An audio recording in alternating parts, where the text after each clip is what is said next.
Coward.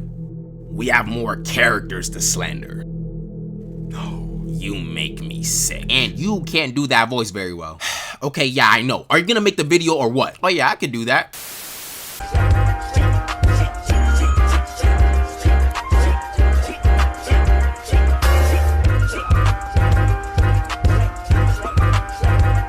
So it's been a shockingly long time since the last time I made a video hating on characters who get way too much glaze. And like always, I miss some characters who are clearly culprits to the glazing crisis going on in our society today. And if someone gotta hate on fictional characters, I'm up to the task. Therefore, in today's video, we will be going over more of the most glazed characters of all time. The very first character we're talking about today is the Ghost of the Uchiha, more commonly known as Madara Uchiha. And honestly, I'm surprised this guy has escaped my sights for so long. If there's one way to describe Madara, it'd be the fact that he has a lot of aura. Even before we knew anything about Madara for real, his name alone was significant. Obito introduced himself as Madara because he knew it would strike fear into people who encountered him. Kurama was even a bit shocked when he thought back to Madara, and once we start getting into Madara's fights, he gets catapulted into an entirely different stratosphere. His first fight was him fighting an entire army of shinobi and winning. Then he proceeded to drop not one, but 2 meteors on their heads. There are about a dozen other fights I can mention, but by this point, we all know what he's about. He's one of the few members of the Uchiha clan that can actually back up a lot of the hype his fans give him. Well, at least most of the hype. We tend not to talk about how this guy when he was alive was a Hashirama victim. Granted, Hashirama didn't dog him, but let's just take a step back and look at the whole picture. Madara had the Eternal Mangekyo Sharingan with all its abilities and the 9-tailed fox armored with the Susanoo on his side and still lost. Hashirama just has some wood. I don't know why it was so strong, but hey, it's a series about ninjas. Let's not think about it too much. The only way Madara was able to defeat Hashirama was when he took his cells.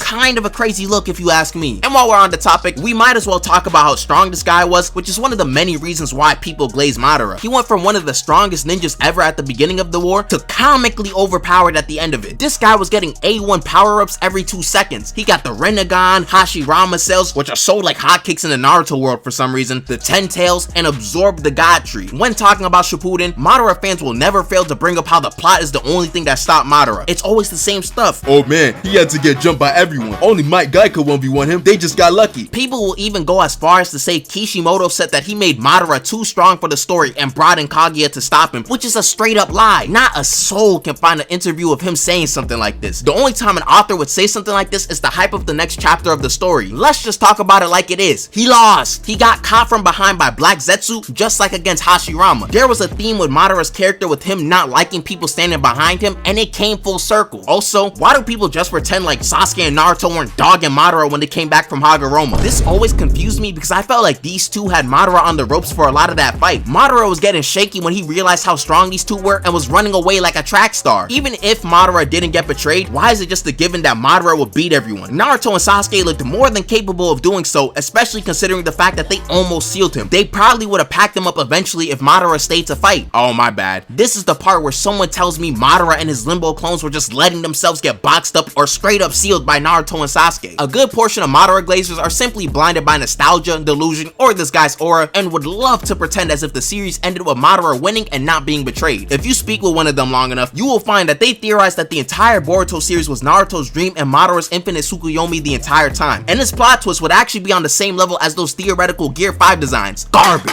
Anyways, let's move on to our next character, Eren Yeager. And might I say, it's been a pretty long time since I've addressed this guy and his actions. Eren has always been a relevant character considering he's the protagonist to one of the most popular anime ever. However, I feel like he gained a lot of his motion during the 4th season of Attack on Titan. The scene of him saying, "I'll keep moving forward until my enemies are destroyed," set the internet on fire. This felt like the genesis for Eren's explosion in popularity. I saw everyone talking about how cold Eren was, how he had the best mentality, and like clockwork, he gained a massive amount of glazers. Then he had other notable moments like when he told his dad to get up and take the founding Titan. Easily one of the most absurd reveals in the series. At this point, in the eyes of an Eren fan, Eren could do no wrong. He could beat up his friends or kill innocent people and his fans would cheer for it. Any move he made and every body he gained was justified because he wanted freedom, which we'll get back to this idea in a second. It's really funny how the Jaegerist ideology was reflected in the real world through Eren fans. I don't know how, but Eren and the Jaegerists were convincing enough to fool a bunch of people into believing what they they were doing was fine. To throw some bail, I do understand that initially the Jaegerists weren't that radical, but at a certain point they were bugging out. People will tell me that he just wanted freedom for him and his friends. Aaron's idea of freedom was straight up genocide, and his fans said,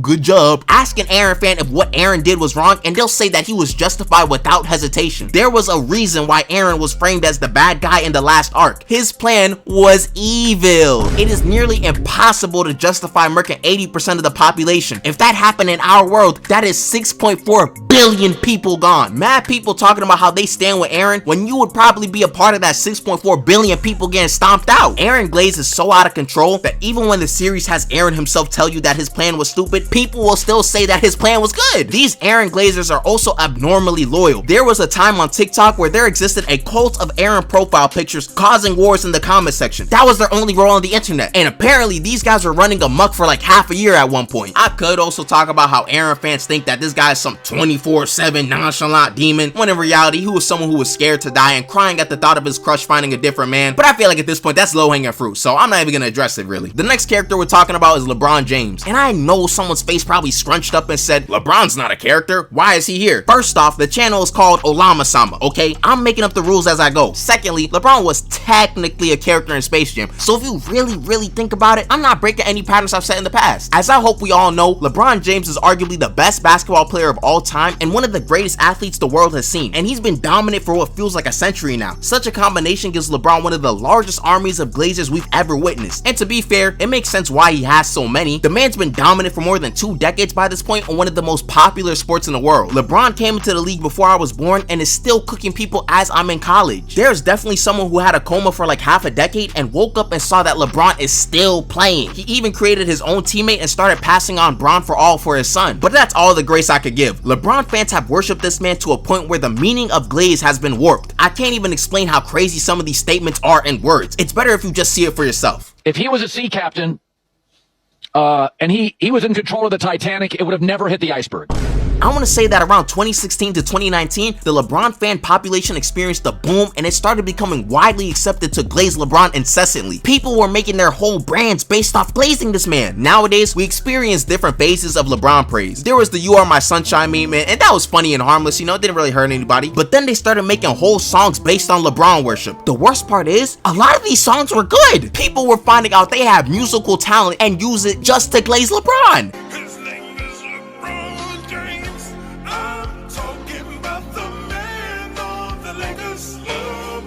Even when LeBron is arguably hurting his team, we don't care. LeBron fans don't care. They will still sit there and argue with you just to get a chance to sing this man's praises. It's gotta be some implant that's put into their brains at a certain point, as people who don't even watch basketball will probably glaze LeBron. You, watching this video, have a friend who is a LeBron glazer, or you yourself are the LeBron glazer. I have genuine concerns for anyone under 30 once LeBron retires. People might actually start turning society upside down because they can't watch LeBron play basketball anymore. I'm not making this up, by the way. While making this video, my friend just texted me saying that they might cry when LeBron retires. It's ridiculous. And at a certain point, I don't even know if I can call it glaze anymore. LeBron is the GOAT after all. We have to start asking ourselves, is it glazing if it's true? They're just acknowledging greatness. My bad, I got a bit out of control. I promise y'all I'm not a Bron fan, and I don't have 2 of his jerseys in my wardrobe closet. Anyhow, before I move on to a certain speedster, if you're enjoying the video so far and you're new, you might as well subscribe. With that being said, we can talk about the Monarch of Motion, the Flash. On a side note, Monarch of Motion has to be one of the best nicknames for a superhero. Goodness. For this video, I want to specifically talk about Wally West. After Barry Allen's death in the comics, Wally West took over the mantle of the Flash and became the character synonymous with the Flash for a long time. I'm talking from the 80s to the 2000s. Wally West was almost always the main Flash. For example, if you've seen the Justice League cartoon when you were younger, Wally West was that Flash. It really is a toss-up between Barry and Wally on who is the greatest Flash. Some may enjoy Barry's storylines more, while others prefer Wally's connection to his villains and friends. Even with more recent media using Barry Allen for the Flash persona, Wally has still been able to get some decent character representation in recent times. But we all know that there's a reason why Wally is in this video. He's not in the video because the average fan just be gobbling up his meat every 5 seconds. No, it is because there exists a vocal portion of his fans that love to talk about how powerful this guy is. Although they still exist today, back in like 2021 to 2022, this guy and all his fans were everywhere. Every 1v1 edit you can imagine had Wally West in it just being glazed to no end. People would pin this guy against any fictional character and he'd win with negative difficulty. If you didn't know it already, them edits let you know that Wally West was beating your favorite character. 2022 Wally West was the first time I saw a character getting like 8 free points and still getting beat. This guy even got his own theme song, and you know which one I'm talking about too. The worst part is that these fans don't even know any Wally West storylines. They barely even know his character. The only stories they know just happen to be the ones where all of Wally's fastest feats are in, so they can glaze him about it online. They know about the time when Wally ran to the end of time to outsmart death, and will tell you about how this makes Wally so fast. Do they know why this even happened? Heck no! They only need evidence to tell people that Wally is really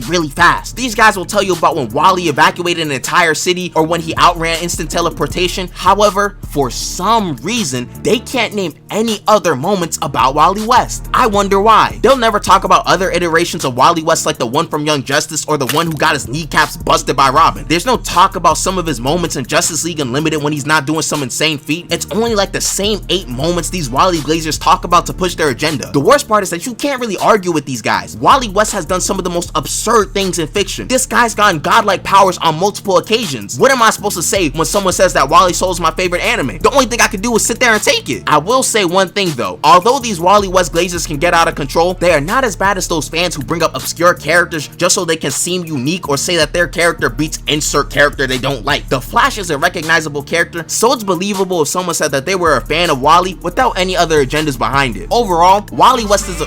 What the... Yo. No. Please no. Please stop me.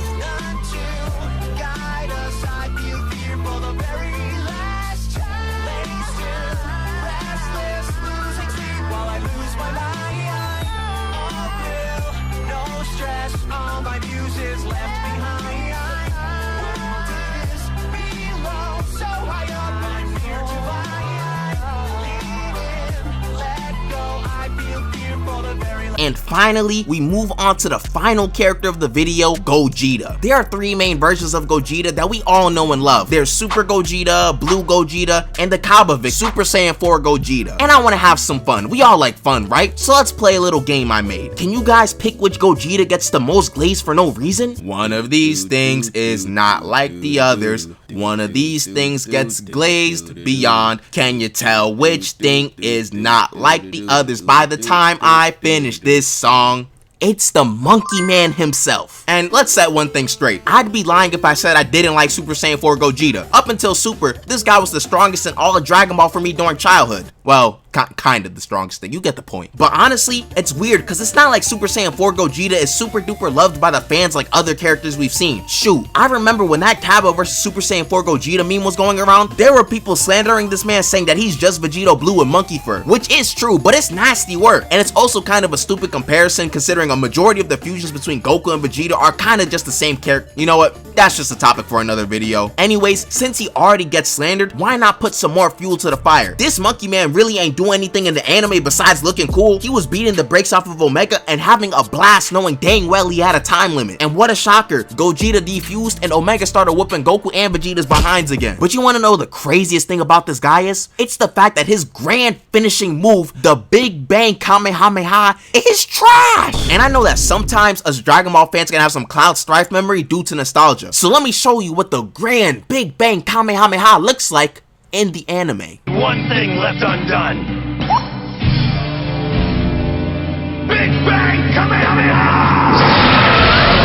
Now, I think we can all objectively say this looks like, as the kids say, straight cheeks. Like this guy Omega stay overreacting. Nothing is even hitting you. He's acting like he's getting hit by a strong attack or something. Now I'm sure you may be wondering things like the Big Bang Kamehameha in the games don't look like that, and that's precisely the source of the glaze. The truth that we all know about Super Saiyan 4 Gogeta is that he is a video game merchant. His anime counterpart ain't really have super flashy moves. As we've seen, the animations for his big moves were mid at best in the anime. It's the video games that really be meat munching Super Saiyan 4 Gogeta. Freaking Dragon Ball FighterZ got Gogeta doing all of these dope moves that he never did in the anime. The devs of every Dragon Ball game love this guy for some reason. I gotta see games make whole new animations from scratch just to make him a new character. As a Vegito fan, I am tired of you, Omatsu. If you know, you know. Devs will gladly let this guy steal and poach other characters' moves and smile gladly as the money rakes in. Soon this guy's gonna be stealing other Gogeta's moves like the Stardust Breaker and be an amalgamation of all the fusions. animations. They were even stealing moves from other anime to make this guy's animations. These developers at Bandai have successfully gaslit a generation of kids into thinking the Big Bang Kamehameha was actually a cool looking move. It wasn't. Without the video games, Super Saiyan 4 Gogeta's aura takes a hit and you cannot convince me otherwise. And this doesn't really happen to the other fusions much. Super Gogeta and Super Saiyan 4 Gogeta are in the same position of not having many animations to work on, but you never see the same level of glaze for Super Gogeta. I already know that there are other characters that need to be covered and will be covered in an inevitable future installment of this series. Two characters I know will be in that next video are Future Gohan and that fraud known as the King of Pirates. I might also have to include Mr. Drums of Oppression in that list as well. And I did see a lot of people talking about Archie Sonic in the last video, and to be honest, I'm low-key an Archie Sonic glazer myself. The day I put Sonic or Sanji in one of these videos is the day I get kidnapped and held hostage. Anyways, hope you guys enjoyed the video, and special thanks to those who made it this far into the video. With that being said, have a great day and peace out.